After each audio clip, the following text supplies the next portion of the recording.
ওই কিরে ওই কিরে ওই কিরে।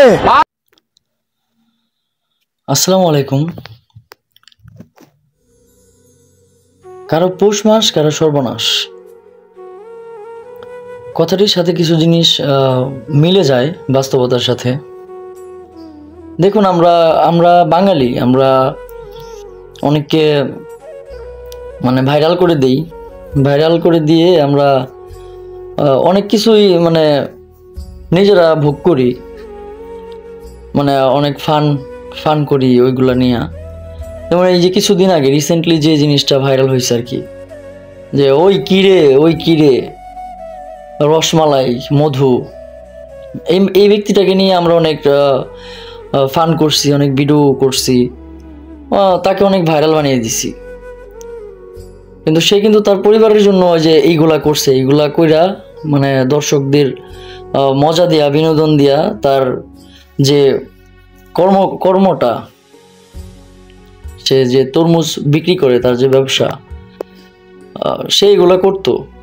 এগুলা কইরা সে বিক্রি করার জন্য কিন্তু এগুলা করছে, মানে আয় করার জন্য, যাতে তার ব্যবসায় মানে মানুষ যাতে দেখে, দেখার পর এগুলা মানে কিনতে যায়, কিনে।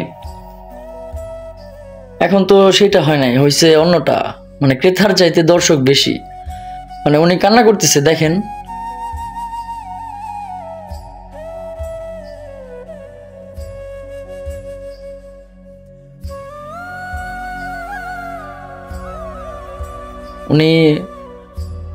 উনি নিজে ভাবতে পারে নাই যে ভাইরাল হওয়ার পরে এইরকম হবে। অথচ যারা পেজ থেকে এই ভিডিওগুলা ধারণ করছে তারা কিন্তু ঠিকই কামাই নিছে, কিন্তু সেই ব্যক্তিটার কি হয়েছে, তার কথা কেউ ভাবছে? আজকে সে মানে যে জায়গায় ব্যবসা করতো ওই জায়গায় করতে পারে না, মানে আশেপাশের যে ব্যবসায়ীগুলো আসছিল তারা তাকে ওই জায়গায় বসতে দেয় না। আপনারা দেখুন,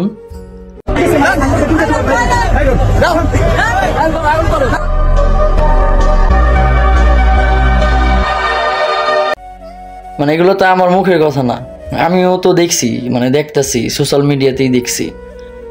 তো মনে হইলো আর কি যে সবাইকে একটু জানাই দিই বিষয়টা, যে কারো পৌষ মাস, আবার কারো সর্বনাশ। কেউ হাসে, আবার কেউ কাঁদে। ভাইরাল এমন একটা জিনিস ভাই, মানে কারো কাছে সোনার হরিণ, আবার কারো কাছে কিছুই না।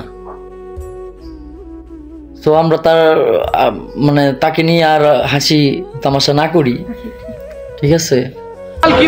বলে রে আমি নাকি ভাইরাল হয়ে গেছি।